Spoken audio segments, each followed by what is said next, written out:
And welcome everyone to the second and last of our Writers Speak events for this semester.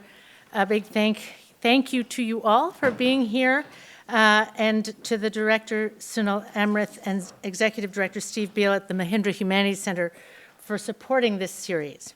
Special thanks to Lauren Doan, who makes everything possible, and thanks also to the Harvard Bookstore, who are here this evening so that you can purchase Hisham Matar's wonderful books and have them signed by the author after the event, I will say expeditiously, as he has a plane to catch. It was alive, and then suddenly it was not. The animal kicked furiously, snorting for air, which entered its nostrils and escaped through the open neck. The blood poured out black and thick like date syrup. Small, translucent bubbles grew and burst around its mouth. I snapped my fingers. I clapped my hands beside its wide-open eye.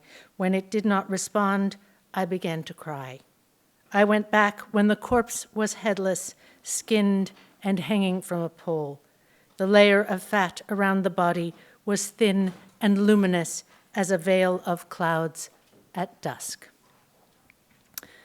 This is Hisham Matar's description of witnessing as a child the slaughter of a sheep. It renders the experience utterly vivid to us, his readers, as if we had lived it ourselves. He makes of words themselves a luminous veil, a translation of experience that proves indelible. As Horatio Clare wrote in the UK magazine The Spectator, Hisham Matar is an observer and listener of enormous subtlety and sensitivity, and he writes English prose as cleanly and clearly as it can be written. Many here will already be familiar with Hisham's oeuvre, his two remarkable novels, his debut in The Country of Men, published in 2006, was a finalist for the Booker Prize, the National Book Critics Circle Prize, and the Guardian First Book Award, and won the Royal Society of Literature Ondaatje Prize, as well as many international honors. And his second novel, Anatomy of a Disappearance, published in 2011, was named a Best Book of the Year by many journals here and abroad, including The Guardian, The Irish Times, the Chicago Tribune. Of it, Robert Worth wrote in the New York Times that it is studded with little jewels of perception, deft metaphors and details that illuminate character or set a scene. His extraordinary memoir, and I don't use that in a everyday way. I use that in the way it is meant. His extraordinary memoir, The Return, published in 2016, was a finalist for the National Book Critics Circle Award, the LA Times Book Prize, and won the Pulitzer Prize for Biography and the Penn Gene Stein Book Award.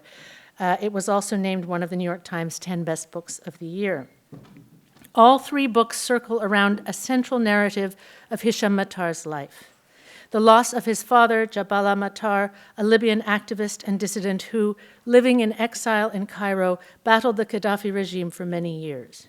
In 1990, when Hisham was 19 and a student in London, his father was abducted in Cairo by the Egyptian secret police and handed over to the Gaddafi regime. He was imprisoned in the notorious Abu Salim prison, as were two of Hisham's uncles and two of his cousins, and his fate was unknown.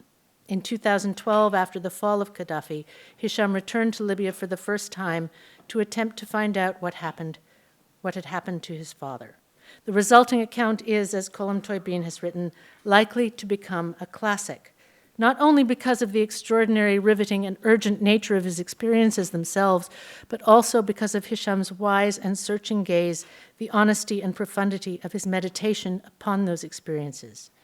When you read his work, you find yourself nodding and muttering agreement, underlining entire paragraphs, dog-earing page after page. There's a quality of Greek myth in Hisham's work. He writes intensely, intimately, and universally about what it's like to be alive. There are abiding themes in all his books, but his new one, A Month in Siena, also represents a departure.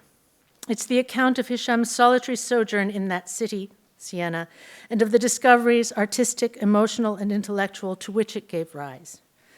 My copy, only about a week old, is no less dog-eared and underlined than are my other Matar books, but this brief rumination upon his pilgrimage to that city and its extraordinary artworks is a testament to the aftermath of loss and grief, an illumination of art's power to knit us into life. He writes, quote, "In the end, as it is in the beginning, love and art are an expression of faith. How else to function with the limited knowledge we have?" Asked if he was a pessimist, the English playwright Edward Bond replied, "Why am I talking to you if it is not a gesture of hope?" Lorenzetti's Allegory, Caravaggio's David, and indeed the entire history of art can be read as that, a gesture of hope and also of desire, a playing out of the human spirit's secret ambition to connect with the beloved, to see the world through her eyes, to traverse that tragic private distance between intention and utterance so that finally we might be truly comprehended. And to do this not in order to advocate a position, but rather to be truly seen, to be recognized, not to be mistaken for someone else, to go on changing while remaining identifiable by those who know us best. The possibility, that was all Hisham, of course. The possibility of recognition is available to each of us in our relationship to art. In reading Hisham's work, or in reading Tolstoy or Joseph Conrad, or in standing in Siena in front of Lorenzetti's extraordinary 14th century paintings, any one of us may find ourselves truly seen. As Hisham wisely observes, only love and art can do this. Only inside a book or in front of a painting can one truly be let into another's perspective. It has always struck me as a paradox how in the solitary arts there is something intimately communal. How fortunate we are to commune with Hisham Matar this evening, visiting from New York City, where he is an associate professor of the practice in comparative literature, Asia and Middle Eastern cultures, comparative literature and English. It's a lot. At Barnard College at Columbia University, as well as the founder and principal curator of the Barnard International Artists Series. Please join me in welcoming our guest.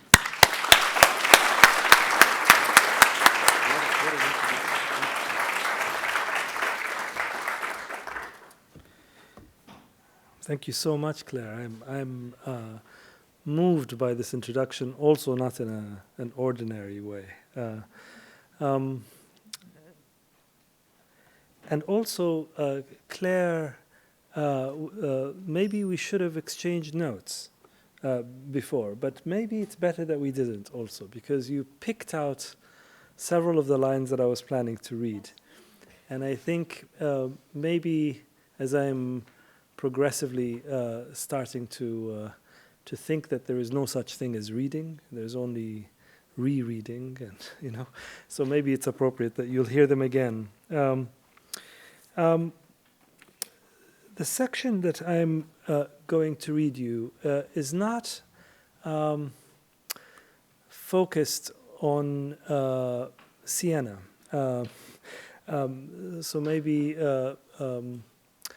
but it is a moment when, early on in my month in Siena, Diana and I are at the Diana, my wife, and myself are at the Sale di Nove in the Civic Palace in Siena, and we're standing in front of this painting, which I'm sure is familiar to most of you, the allegory of good government. It's called, and just to give you a sense of its scale, it's about 8 meters across. Now I'm going to lose everybody speaking with meters, but yeah, it's a yard and a meter almost. So 8 yards across. Thank you, 8 yards across. So, and that is the short side of the room. The room is rectangular. The long side is 14.5 meters. You have this in the middle, which is the allegory of good government, and then you have to one side of it the effects of good government. So if you were to follow this, how the world would look like. And then you have the effects of bad government on the other side.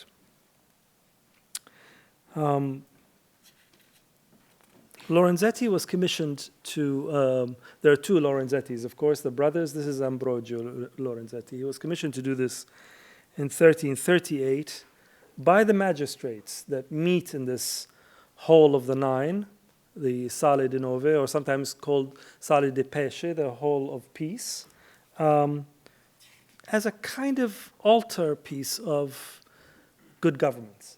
Right? It's a hymn to secular rule. Just to very quickly sort of help you organize it. Right at the top, you have, that's the highest level, you have wisdom,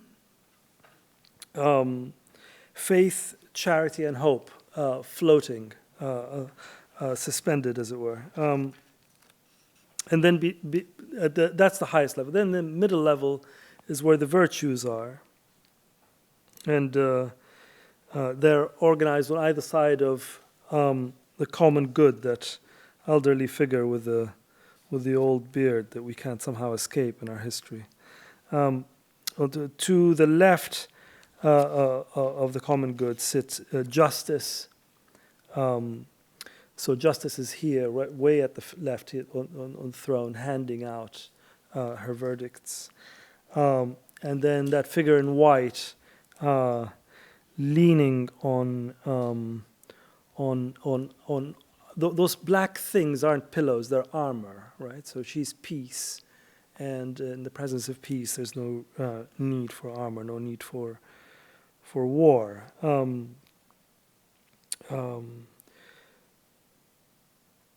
And then we have fortitude next to peace and prudence, then the figure of common good, and then after that we have magnanimity, temperance, and then the painting ends again with justice. So justice brackets the painting. The justice on the left weaves the two threads, sending them down to Concord, who's sitting, the leveler, right? Concord the leveler, sitting on the left, and she weaves the threads into a rope, handing it to the citizenry, those figures, who then pass it back to the common good. So that's sort of the logic of the painting.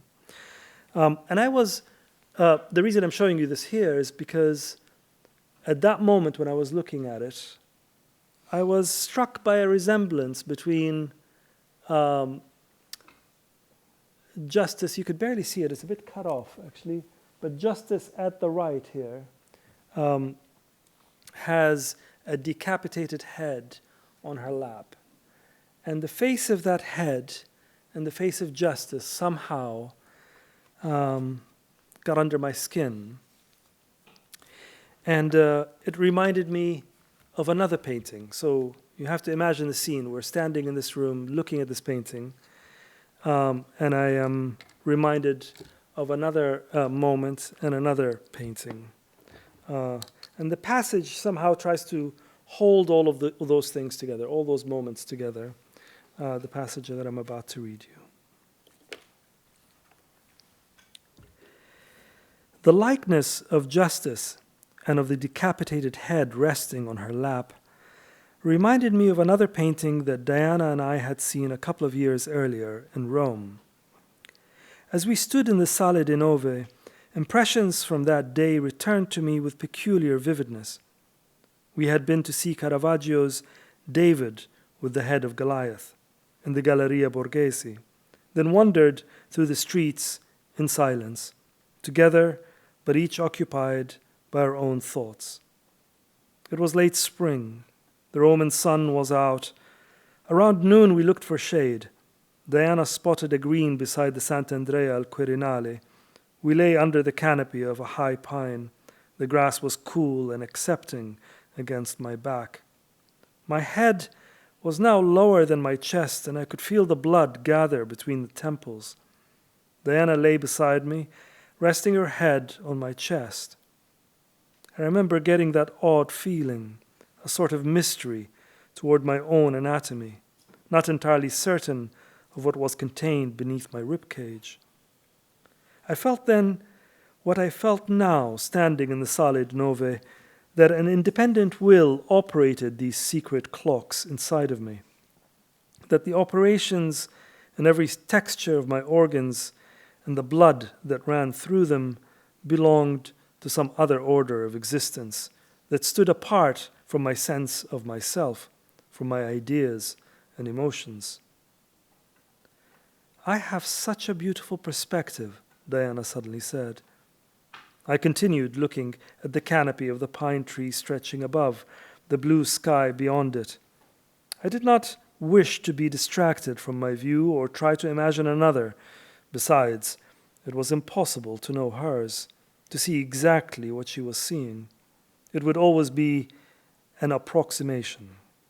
My mind went to a conversation I had recently had with an old friend back in Tripoli, where Diana and I had been some days before going to Rome, about how desire, its continuum, is reliant on yearning, on the unfulfilled wish, the frustrated appetite.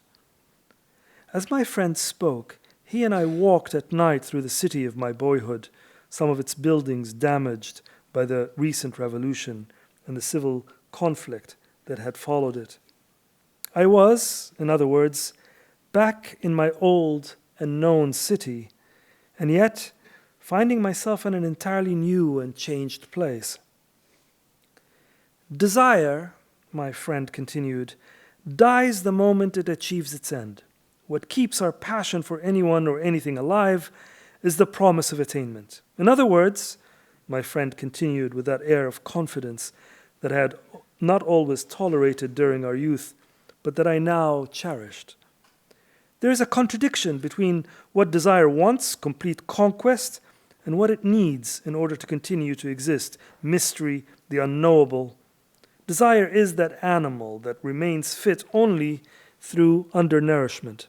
In evolutionary terms, my friend went on, failure is its prerequisite, frustration its generator. As compellingly delivered as it was, I had misgivings about my friend's thesis, but I was taking too much delight in his enthusiasm, in his abstractions and exaggerations to mind. And hadn't we always done this in our childhood?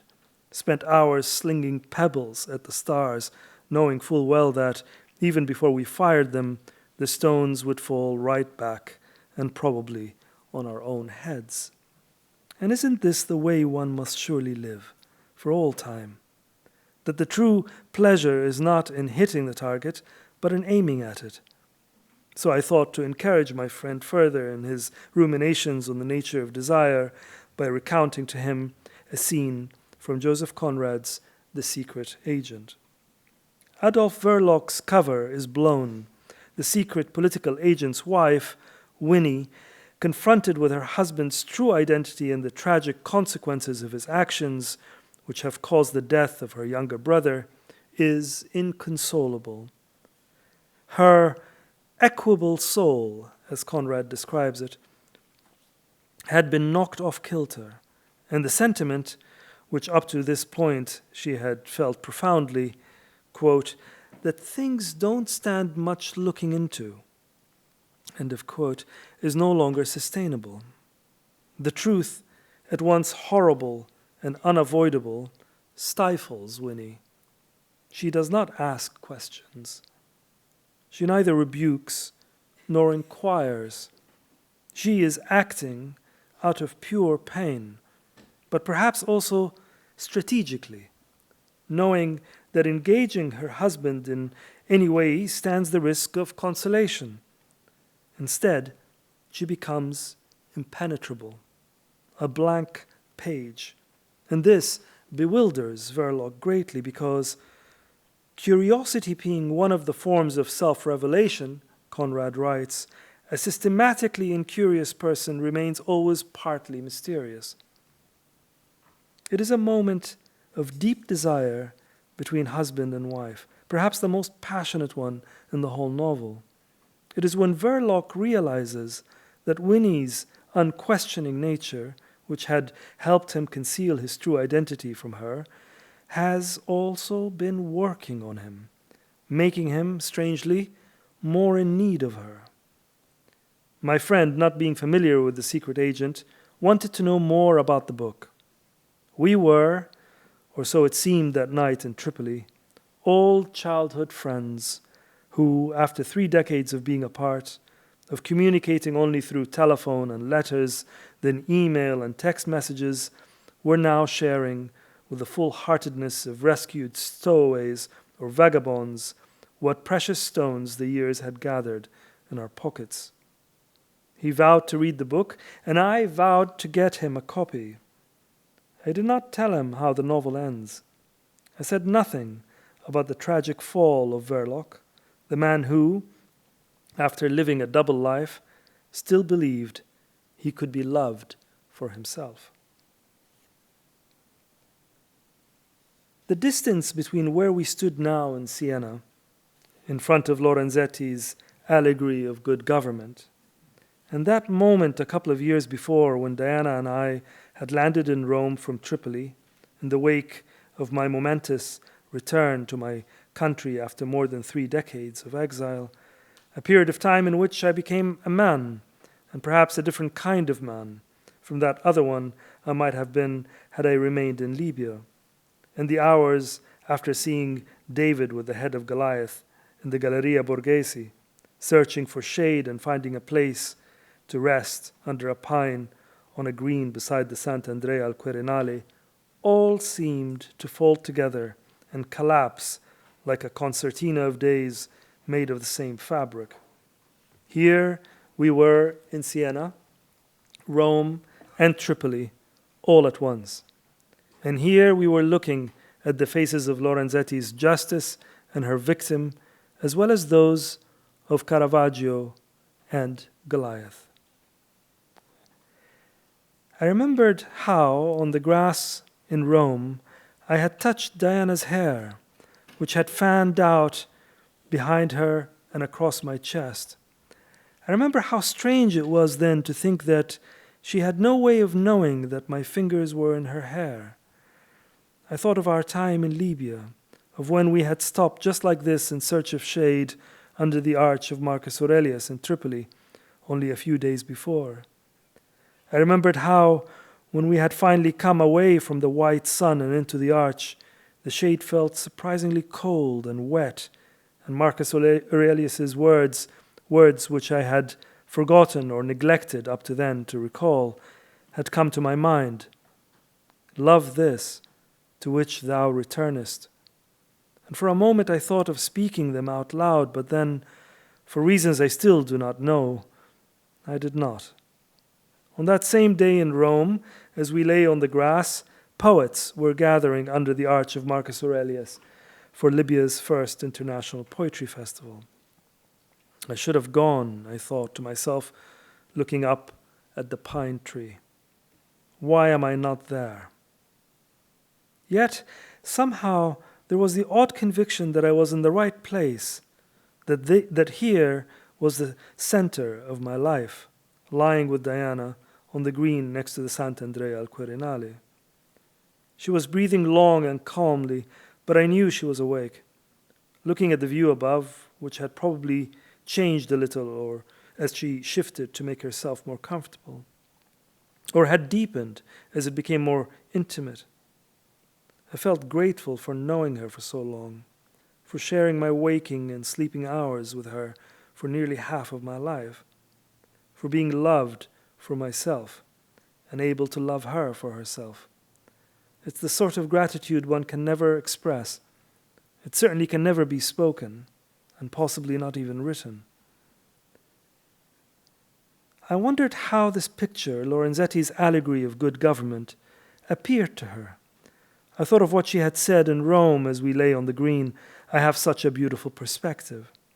She has said these words, or words similar to them, before in other cities, but how appropriate, I thought now, surrounded by Lorenzetti's political purpose, to have said them on that day in Rome, not only because on that same day 30 or so poets from around the world were gathering in Tripoli, and so my mind was constantly veering there, but also because we had spent most of that morning in the Galleria Borghese, standing silently in front of Caravaggio's David with the head of Goliath.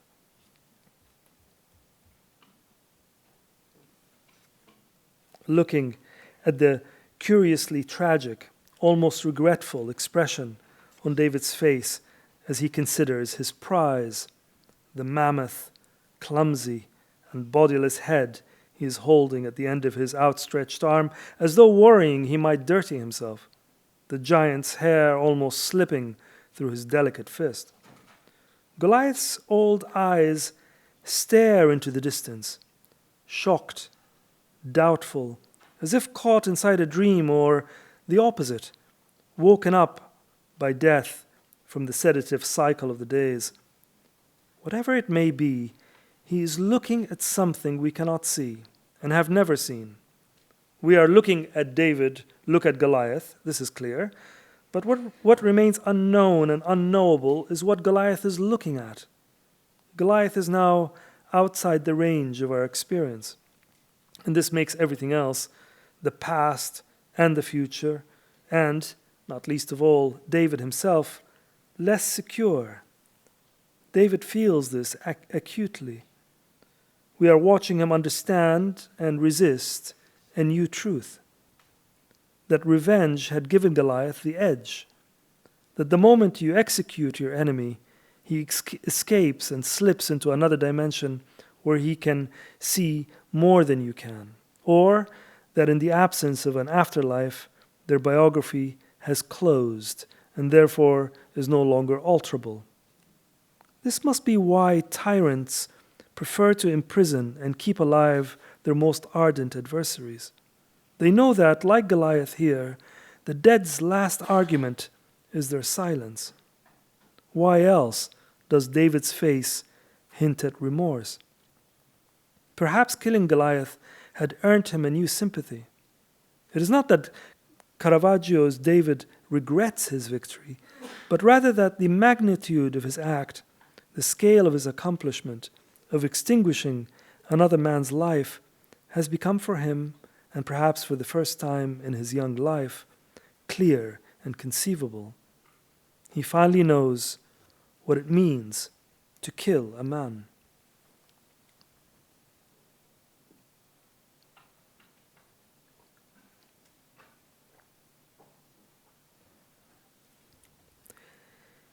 Caravaggio's David, very much like Lorenzetti's Lady Justice, is both acting and remembering his actions in a faraway place. Given war's trap that one of the two sides must lose, David, as well as being David, must now also become Goliath.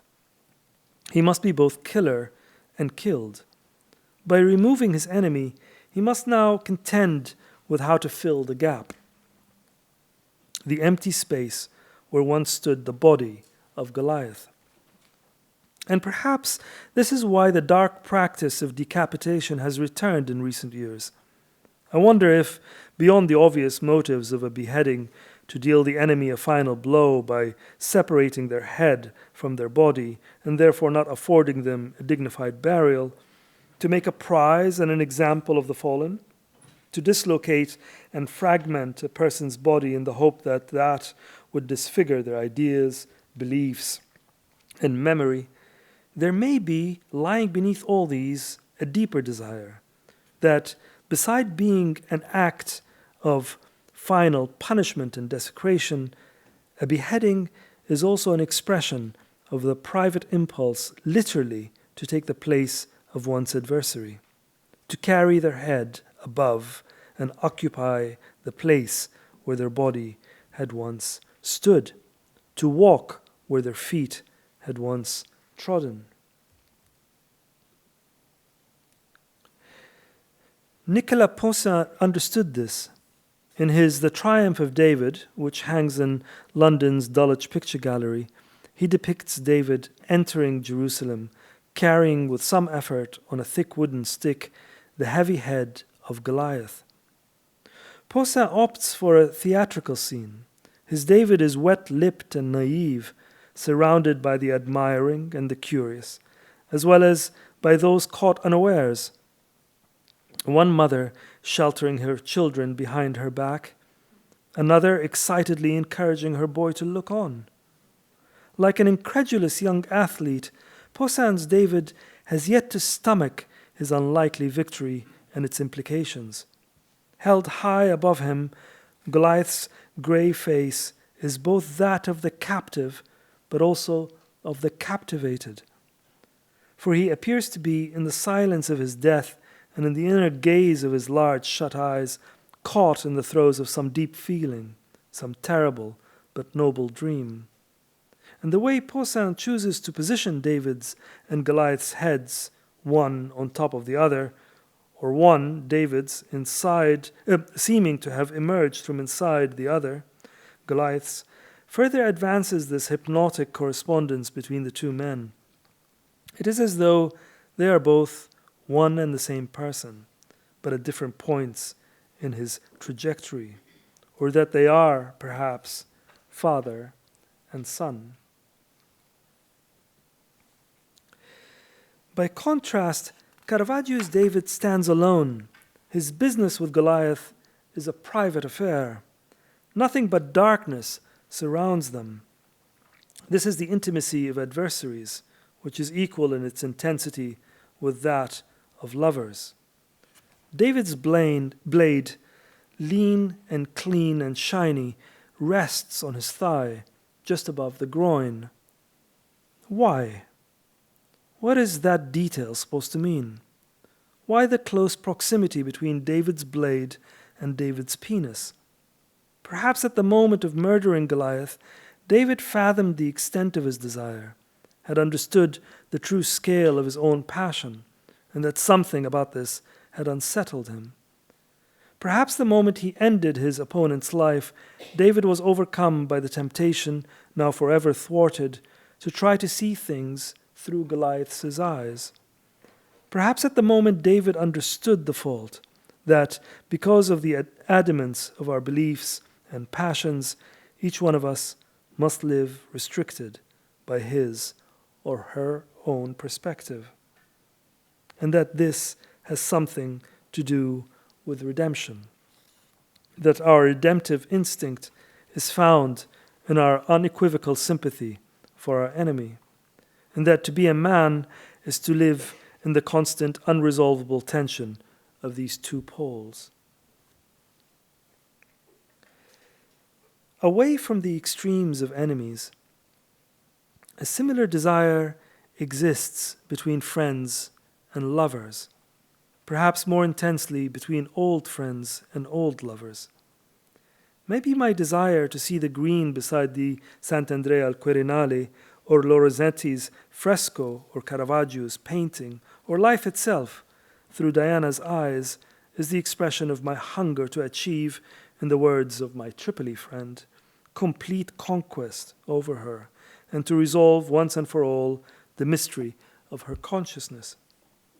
But perhaps it's not that at all, but rather the expression of my redemptive instinct, my unequivocal sympathy for her, my desire to be inked by her and therefore momentarily escape the confines of my own existence. Only love and art can do this.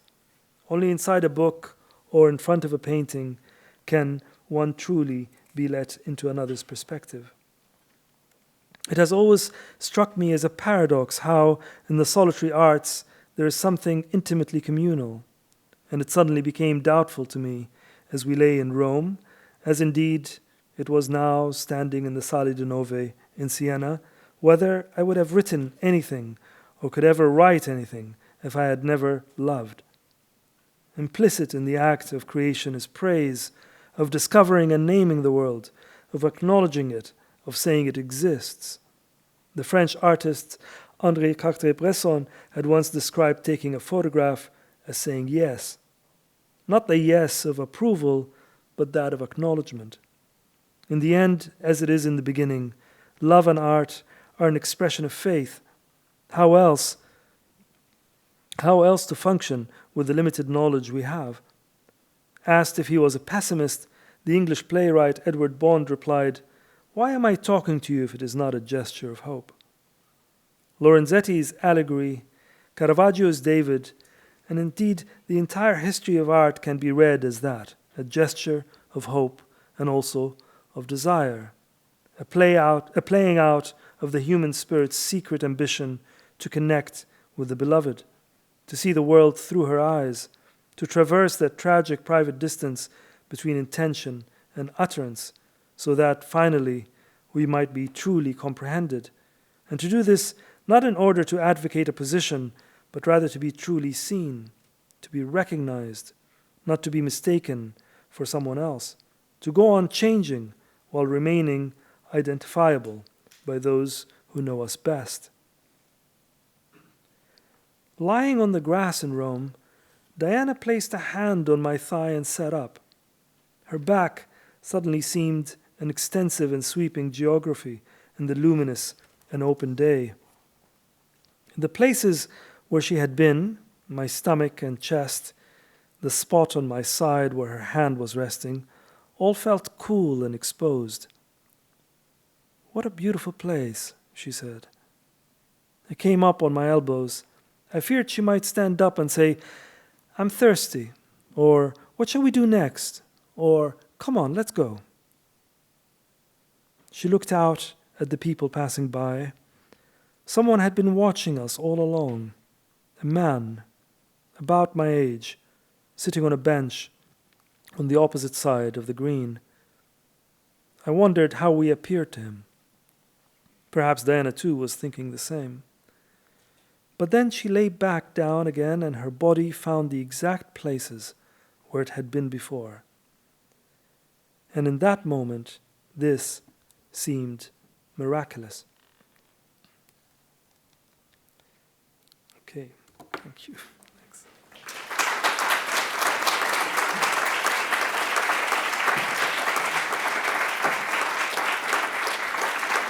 Yes.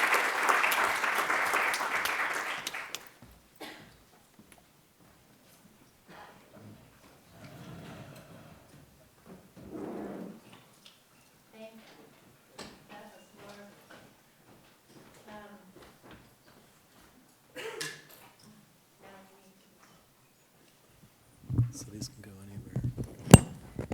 These can go 6 inches below. Just thank you. These can go here. This one's go here. This one go here. This one go just right there. Thank you. Thank you for that wonderful reading. There may be some of you who have had the opportunity to read this book, but it just came out this past week, right? Yes, so if you haven't, I encourage you eagerly to do so. Maybe I would start by asking you about this theme of recognition, of being seen, of being known. It's something that comes up in this book. It's also something that comes up in The Return. And you write about when you were reunited with your cousins and uncles, feeling recognized. I think you used the verb. And it's something I mentioned in my introduction with regard to art. But what role does it play in your? What is it for you? What is that? I mean, it just seems to me that, also it's not, you really, you shouldn't really dwell on yourself, right? So there's that, but there's also the fact that it seems obvious to me that it is also, to some extent, impossible to really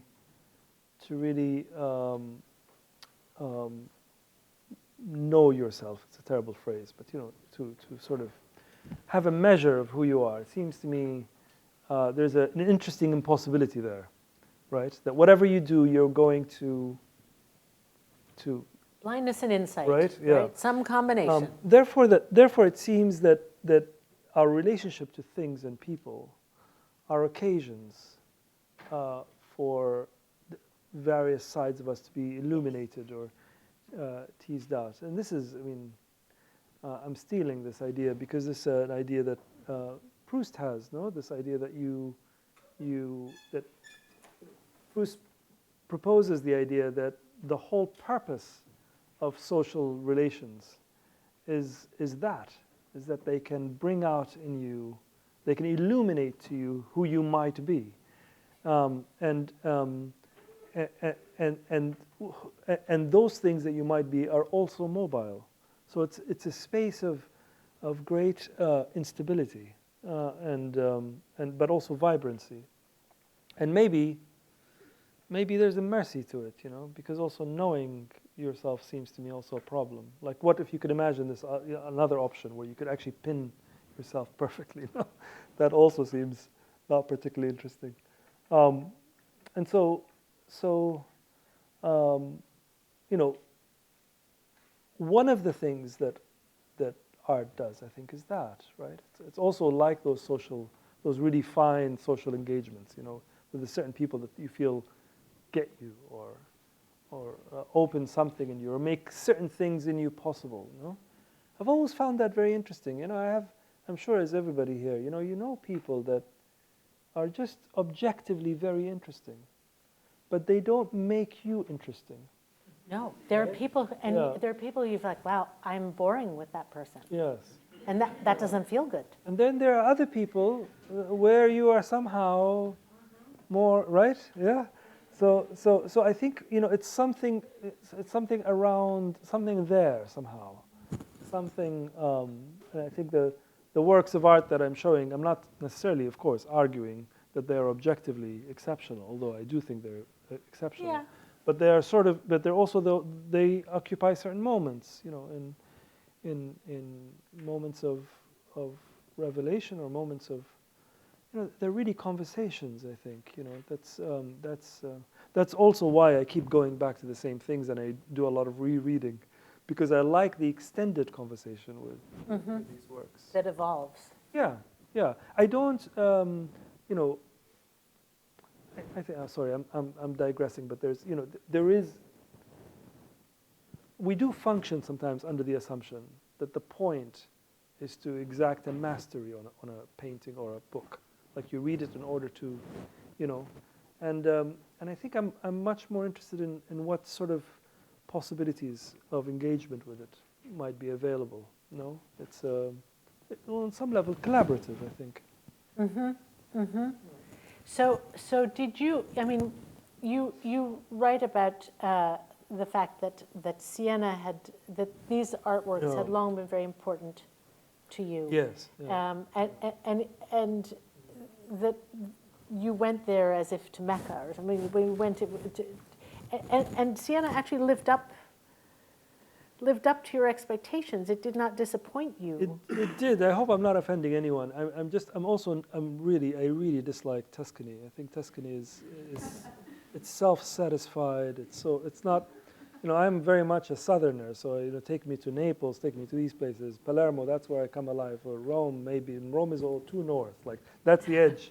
Beyond Rome, no. So I have a very southern sensibility in this way. But I also genuinely think those are interesting places.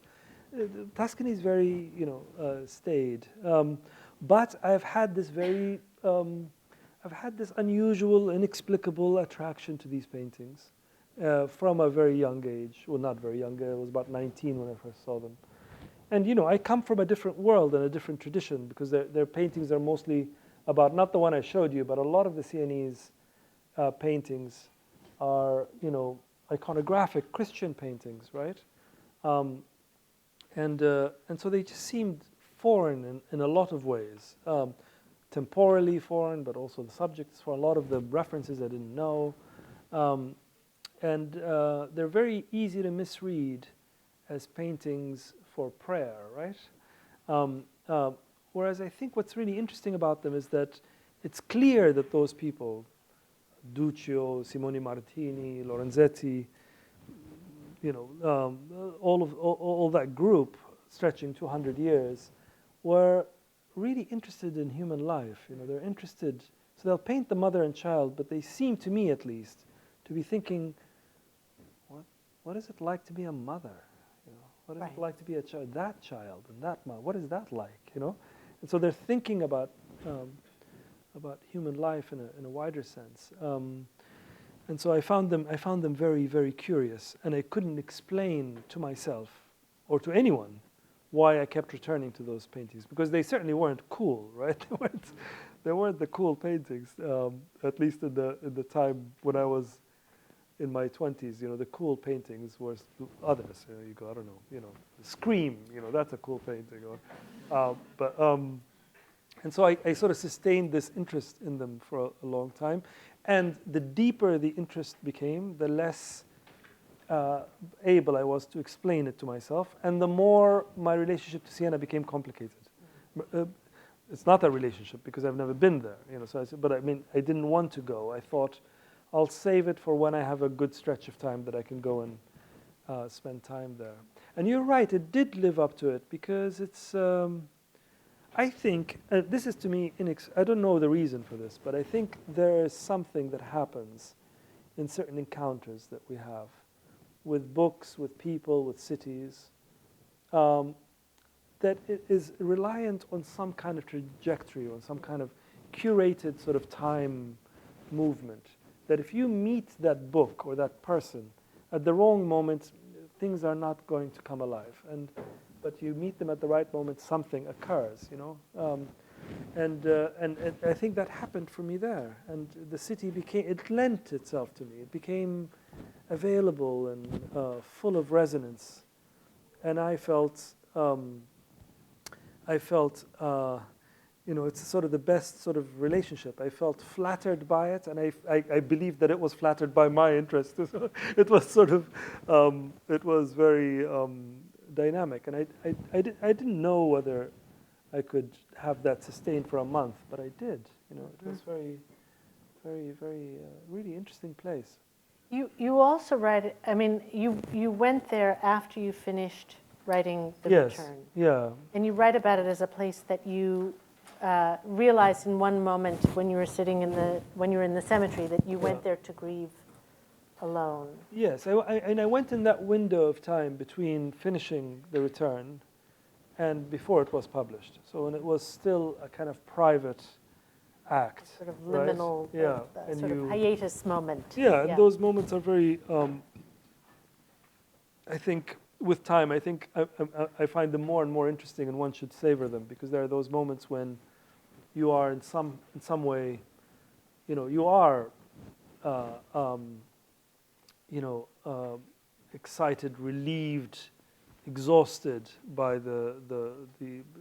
by completing the book, but it's not somehow, it doesn't somehow exist, right, in the public, outside. right? Mm-hmm. And so I went there thinking I was just doing something pleasurable, because I had made a commitment 2 years before then. This is all very private, but I made a commitment to pleasure. I thought I should take my pleasure very seriously. Because it turns out I wasn't. I would just, when pleasure turns up, I'll enjoy it, but I wasn't determined about my pleasure. And I thought, this is nonsense. I should be more determined about my pleasure. So I thought, well, I'm going to go do something pleasurable. And when you're in your mid-40s, knowing what where your pleasure is a complicated business, And so I thought, after lots of crazy ideas, I decided to go to Siena because of these paintings that I've been interested in. But whilst I was there, I realized that on some level, I must have known that this would be the right space for me to attend to an event that was happening very slowly, which is the inevitable sort of realization that my father is dead, but also that I won't be able to find him. Or the chances of me finding my father's remains or how he died at that stage became very, very slim. And the difficulty with this kind of fate is there's no marker. There's no grave, there's no date. It's very vague. And so, in a sense, I think Siena became my marker. My time there, became sort of the marker where I genuinely sort of allowed myself to comprehend that fact. And maybe it's my temperament, but I needed to be alone for that. That was, that was. But I wasn't, it turns out, alone because of the paintings, and because of the various people that I meet there, and who lend themselves in one way or another to my thinking. Your thinking. I mean, I was struck because there's a moment in The Return where you write that you realized suddenly when you got to Libya that you had spent all your life since you had left there at the age of 8 waiting. Yes. And I wondered whether there has been a passage now into a different phase of life where you are no longer waiting. And I was thinking, it's a while since I was in college, so just a few minutes. But I have, there's certain courses that that you took that you retain something from, believe it or not. And I took a course on Tristan and Isolde with a professor named Claire Nouvet, and it was all about doubt, la doute, and it was precisely about the predicament that you spent 21 years in. I mean, in Tristan and Isolde, it's the king does not know whether Tristan and Isolde are having a love affair. He suspects it, but he doesn't know, and he seeks certainty, and he relentlessly seeks certainty, and every time he thinks he's certain, another doubt comes. And in The Return, you write about how hope had been seeping from you. There were only a few scattered grains left, and yet a few scattered grains is still hope. Troublesome. Is still hope, and so I suppose I wondered. Whether this book, in that sense, that time of grieving, these artworks, whether that marked for you possibly a passage away from waiting, and whether that was an acceptance, if so, whether that was an acceptance of uncertainty, or whether it was a different sort of experience. Yes, no, I don't think that's totally inaccurate. I mean, it happened before, though. I mean, I think this. This private matter of taking my pleasure seriously is part of it. It's also because the thing about waiting is that, and I mean waiting literally, is not as a metaphor here, is that it makes it sort of poisons everything with a certain sort of level of. Everything becomes contingent. Everything becomes susceptible to alteration or delay. Right. All the time. Right. And it could dilute your commitment to pleasure, but also your commitment to everything else. Right. Your whole life. Yeah. Everything. And so, yes, I think there was a moment of kind of something less passive, more active, and maybe also, this might sound a bit strange, but also maybe also a little bit more playful, a bit more experimental with the things that were around. I work very hard, and I don't mean that to say I don't enjoy. I love working. I love being engaged in things. So the idea of someone like me going to Siena for a month without any project, huge, right? without anything, I wasn't writing anything for anyone. I wasn't working on anything. Was very unusual, and it sort of, I think, confirmed to me that the good sense in that, So it was. I don't mean just the book, but I mean the pleasure of it. But it's interesting because you also you committed to it with dare one say, a slightly OCD, so that when you were invited to visit a friend, you felt you were cheating on your date with Siena. Yes, Yeah. it was. Well, it got very concentrated, the atmosphere. There were days when I didn't hear my voice. I liked those days, and So there was something that was building up that I was a little bit reluctant about, breaking and going to a party. But yes. But, So but you survived. oh, And nearly. and the experience survived, right? Yes, yeah. Right. You have spoken about the fact that you started with architecture, but you started with music, perhaps, and that music. I love when you've said, music is the thing in itself, unlike language, which is always a translation. Music is itself. Yeah, not always, but it can be. It can be. Yes, yeah. So I'm curious about. I'm curious about how the visual arts fit into a sort of taxonomy of experience for you, Yes. whether they are closer to one thing or another, closer to music, closer Yes. to language, and what the difference is for you, what it is that Yeah. you find in a Caravaggio that you don't find in a poem, or Yeah. vice versa.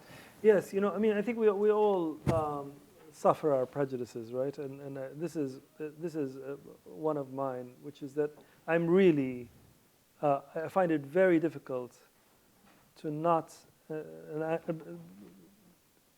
I'm not proud of this. This is not something I'm proud of, but I find it very difficult to not think less of someone who has absolutely no interest in music, or absolutely or who thinks. I have one of my dear friends. I'm not going to say who he is, but he's one of the finest writers I know. He's a wonderful writer, very imaginative, very smart. But he thinks music is decoration. He thinks music is just there to make people feel better, and that was really the only stupid thing he's ever said, But this is that. He knows now. He knows, knows what you No, think he now. No, I've told him this already. We're close enough that we can say that to each other.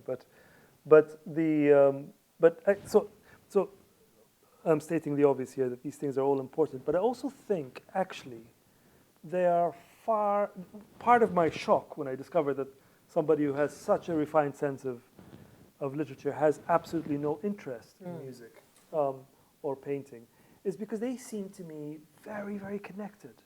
They seem to be languages, and their epistemology allows them different access, different gestures of fluency, and so I go to them for that. I'm not saying they're but I think one of the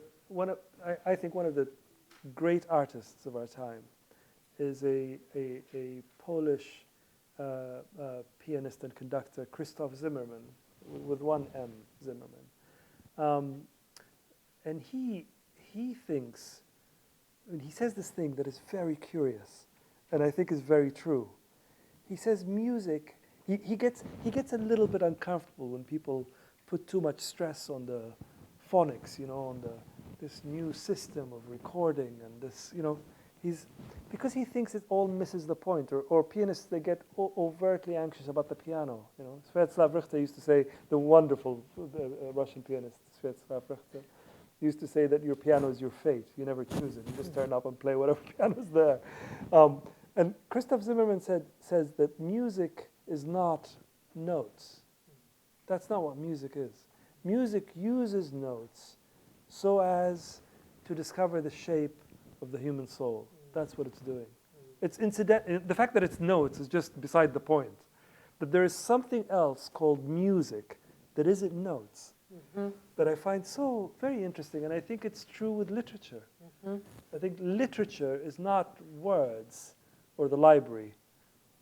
Literature is something else that words and the library are trying to get at, or trying to attend to.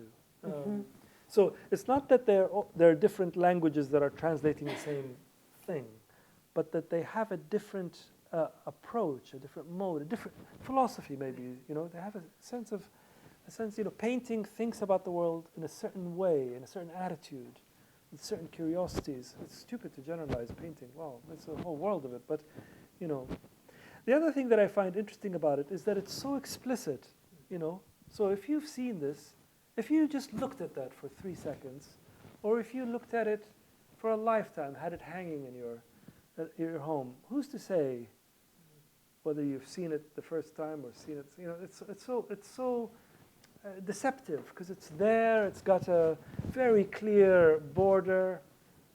You've seen it, you know. So how to read something? And I'm somebody who's very interested in close reading, in literature, but also in music and the visual arts. I think close reading is the thing. I really do. I have a huge enthusiasm for it because I think it trusts interpretation, you know, and it's enthused by the different creative possibilities within interpretation, no? And I think that's just marvelous.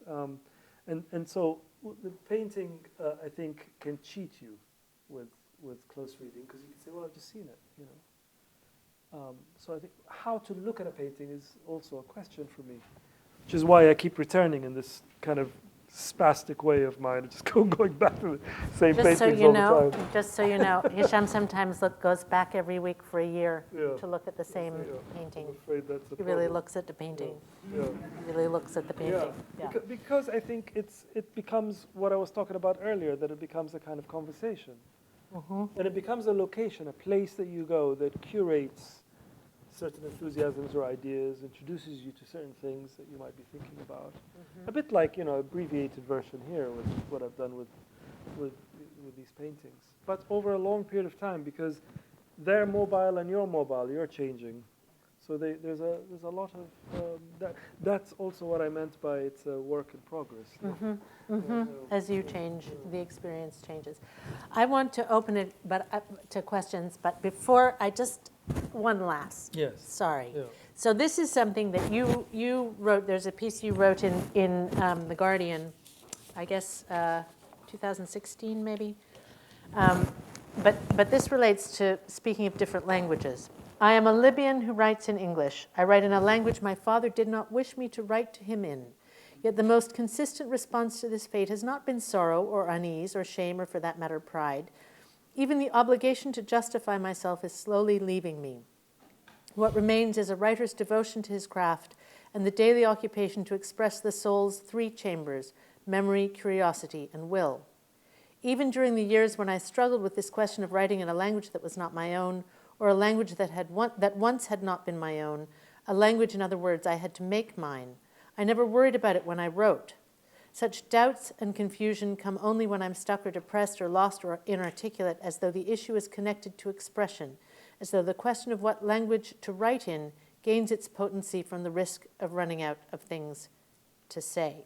Now, I'm sorry, because there's like an hour of stuff to talk about in there. We don't have an hour because I know I want people to, but I wanted to ask you about that, you know, when you say I don't even justify it to myself anymore, that passage into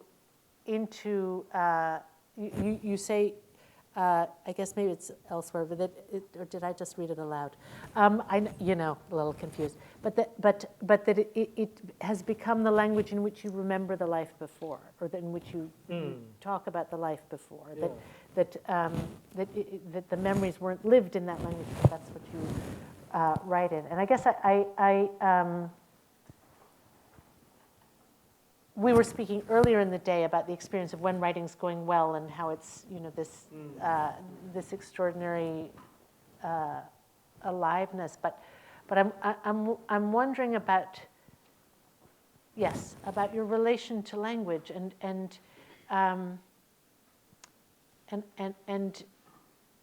the I'm still wondering about that translation question. Mm-hmm. It's not very articulately expressed. No, it's. I just don't know what to say. I mean, I am. I think one of the things that I was worried about early on, when it was clear that I am an English language writer, or a writer that writes in English, one of the things that I was worried about that it would somehow distance me from some of the things that I care a lot about, right? My experience, my country, my family, my people, although you're also all people are my people too, but in this very intimate way, I worried about it, and I think about that still, because there are certain words that you cannot. I mean, maybe Can't all translate. words you can't translate, but there are certain words that are just filled with so much resonance, that are very local. So it continues to be it continues to be an issue, but there are other ways that I have implicated myself into relationships of intimacy with those things, with places and people. I think in moments like this, sorry to be very specific, but in moments like this, where my country and my part of the world is so tormented and fractured and filled with complexity. These are countries that are very easy to give up. Give up as in walk away from? Or? Yes, I mean, it's convenient to give up. And so, and there are good reasons sometimes. You want to say something, and it's going to complicate your access. Or, these are very, very tricky things to speak about quickly. But I feel very committed over time. I've discovered that it's exactly when you feel you don't want to go is when you should go, because they're so rich, And then you fall into this strange place of how your places are spoken about from the outside. And then you go and you discover the pleasures, the exquisite pleasures of them. Even when there is a war and there is conflict, there is just a lot of energy and delight and inventiveness, and love and exuberance. And so the question of language, there's a lot of things to say about it, but one of the things, the concerns I had is how it might thwart or limit this That desire connection. to engage, who's to say? Maybe it has, maybe it hasn't, but I definitely discovered there are other ways that one could remain close. Do you translate, or do you, when you're to the Arabic versions? My own work? No. But no. do you go over? You go Yes, over I them do and go make over sure them, that and they- it's a terrible process. It's very upsetting. It's very upsetting. I somehow had a fantasy in the early days that when the book is translated into Arabic, I almost said back into Arabic, it would somehow return to its because it's like any translation. It's another. It belongs to someone else. Yeah. Someone, all those words weren't chosen by you; they're chosen by someone else. And also I discovered that my ear is far more nuanced and Then you realized. in English than in Oh, Arabic. It's I just my English language is better. So you're confronted both with the usual problems of translation into any language, but also with the added level that you cannot be as useful to it. But this is the negative. The positive side is that its translation is a wonderfully collaborative process, and it's not, as our culture, I think, treats it, when you look how little we pay our translators, as some kind of machine that you put text on one side, comes out in another language there. But it's art. It's a very high art, actually. And if you're blessed to have somebody, a true artist, work with your text, then it's wonderful. I learned that very quickly, but in the beginning I wanted it to be sort of a Xerox copy of my soul, but in Arabic, and it didn't work. The Xerox copy came out all smudged and The complexities. yeah. Thank you. Well, I think we should turn and open it to you guys, and if people have some questions, we have a little time. Over here. Oh, did I do something? Sorry. Hiya. So the theme of revisiting things, so almost like rereading and coming back. Hold it nice and close. So rereading and coming back to something and it being like a conversation. when you're drafting your own work and then redrafting and coming back to it, is that also a conversation?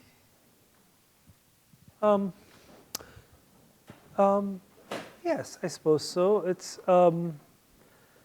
It also, I mean, it depends on the stage. You know, for me, at least in the beginning, there's with every book, there's a moment. It usually happens sort of quarter of the way in, or a third of the way in, or if you're unlucky, half the way in. There's a moment when the book establishes itself and its character, and you know, I do very much. You know, I do think books are our fate. You know, they're not only, and also the paintings we engage with are our fate, but the sort of, in the sense that you know, the choice seems to me very limited on what one should write, right? At least in my case, it's not like I have sort of an array of books. Oh, should I write this one or that one, or which one should I? You know, there's a choice, but the choice is limited.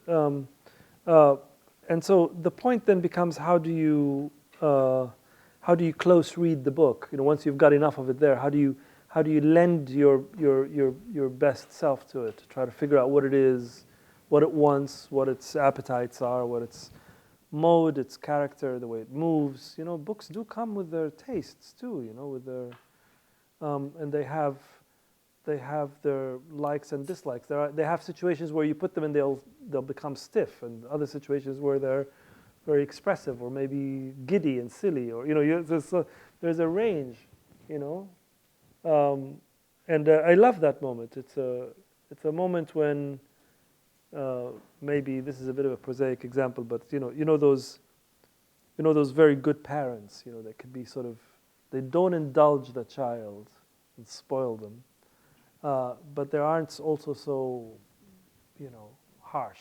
They create the right atmosphere for the child's nature to sort of come alive and express itself, you know. So, in that the very sort of, so there's a very certain kind of close reading or rereading before that you get to that. After that, what I really appreciate about that moment, and if you ask me, really the thing that I love most about this work is that, more than anything else. I mean, I'm delighted when somebody I appreciate and respect and admire says such wonderful things about my work. It moves me, genuinely does.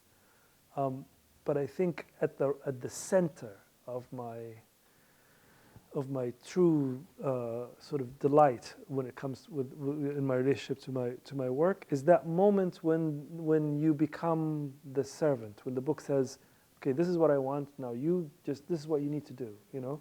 And you're still bewildered with doubt, and you're still wondering, and every day you're still haunted by these confusions, and but you do feel employed, you know. You know, you feel oddly useful, also knowing that nobody needs this, like the world will continue. But you feel also somehow nobody else can do it, right? That it Yes. isn't something that if you walk away, it won't be done. Yes, exactly. Yeah. So.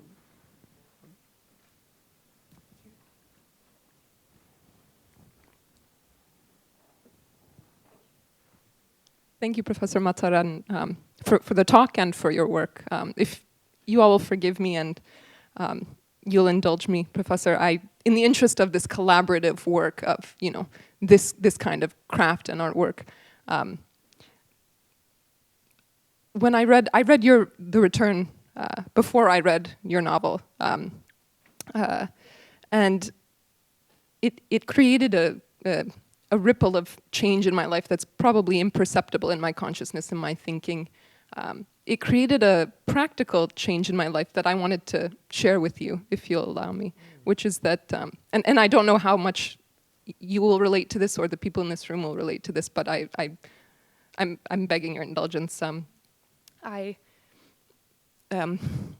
recite Quran, I send it to certain departed souls, which is a practice and after reading The Return, I felt compelled to include your father in that.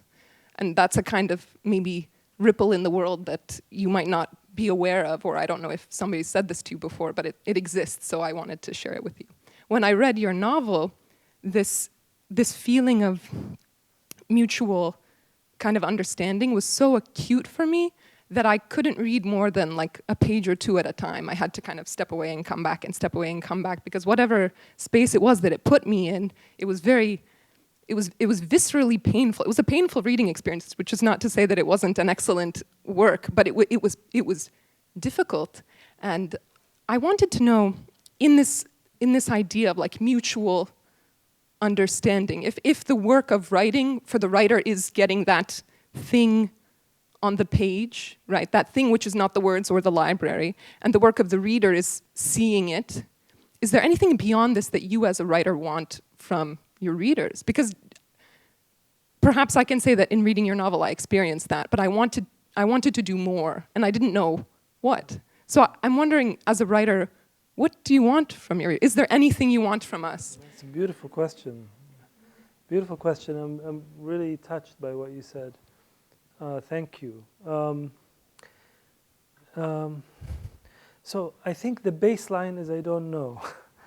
But possibly the thing that I want is the thing that I get from books that have marked me. So I see writing very much as, you know, in the pre-Renaissance there was this lovely idea that you write a book, you don't put your name on it, you just put it on the shelf. So you write for the shelf, you know.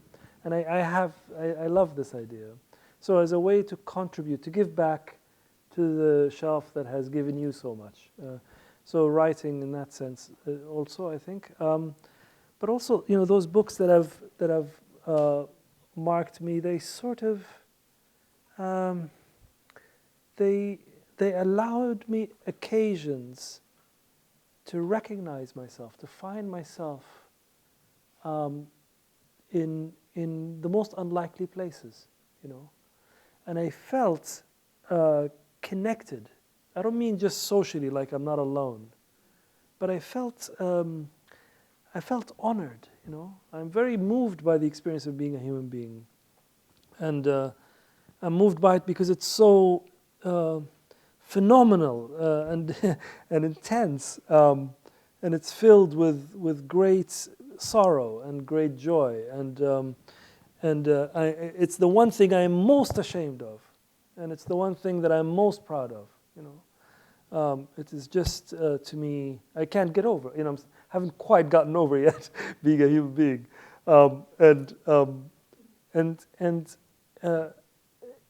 in those moments, in those books, I feel attended to, you know, and those are, I think, maybe our culture hasn't quite understood the significance of this, because I think it's got to be at the heart of anything to do with whatever interpretation of progress we might have, you know, moments when you are attended to, where you find yourself in the lives of others, where your sense of the world expands, you know, where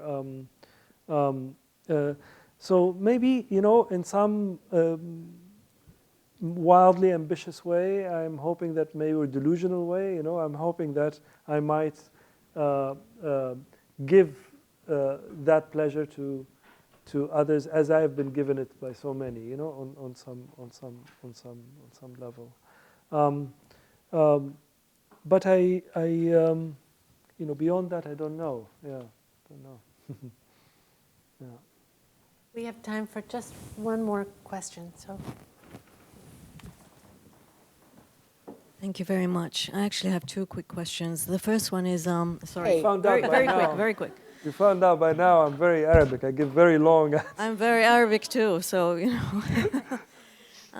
So you said that you went to Siena and you didn't plan on writing a book, that you had no obligation. So I was wondering what prompted you to write this book. Was it a moment? Was it something that happened? Why you felt you needed to get this on the page? The second question is that disappearances don't disappear, but they might morph into something else. You've explored the disappearance in several books. Have those voices, have those questions that prompted you to get those issues on the page now been quietened, or do you still have more to say about it? Thank you. You know, when I was in Siena, I kept a diary, but I didn't. I really didn't plan to write anything. And I started writing another book, and a book that I've been thinking about for a long time, actually. And so I felt I wanted to get to it, and was making way into that book. And every 3 months or so, I would open those diaries and read them, because part of me doubted the experience. I thought, no, it wasn't that special, really. It was just, and I would read them and think, no, there's really something here. Maybe one day, I don't know, maybe I'll employ it in another book. Maybe it will be part of something else. Maybe it will be, I had no idea, but I just thought that's, a year or so into this, I felt I got my teeth into this novel that I was writing. And we were going back to Siena, first time going back to Siena after this intense month there. And I was going in a very happy, sociable setting with Diana and some of our closest, dearest friends, going there for 3 days to misbehave. And we went to Siena, and I felt, because I had been the only one that had sort of knows it a bit, I sort of slightly was playing guide, taking them to the places that I discovered and so on. And I realized that it's as if this mist was going over that Siena that I thought was preserved in those diaries. It was something. I thought, no, this has a sell-by date on it. I won't have the same vividness if I leave it too much.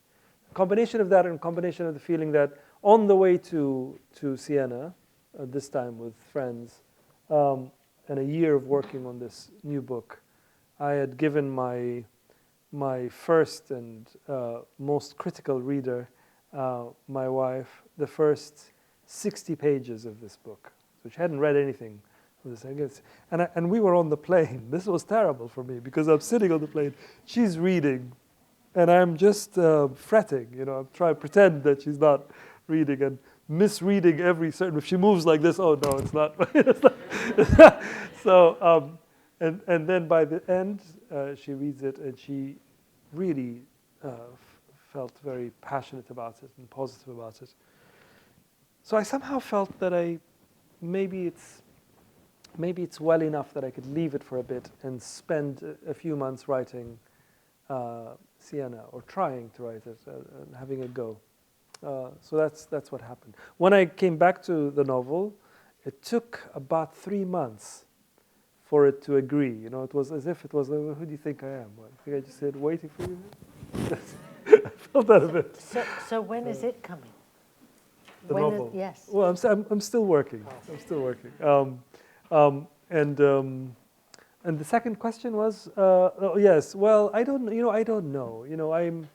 All I know is what I never really have at least a clear intention of what it is that I want to write next. And I'm writing this book. I can see a book after it. It's usually like that. I just see, and usually that moment I described, when you get to a book when you get to the stage in the book where the book sort of establishes its authority, with lack of a better expression, it often happens with me that's the moment I see something beyond it I want to do, another book. It's as if part of your brain has been released. You can be thinking about something else. So that's where I am. I don't have a project. I don't have a sense of my own work. The way my work is described oftentimes makes sense to me and also doesn't. I don't think my work is really about Libya or about my family or about my life. I can see why it seems that way, and maybe it is, but in my mind it isn't. So I am the worst person to. I'm definitely not the authority, on the work. So yeah. Well, thank you so much, Hisham. And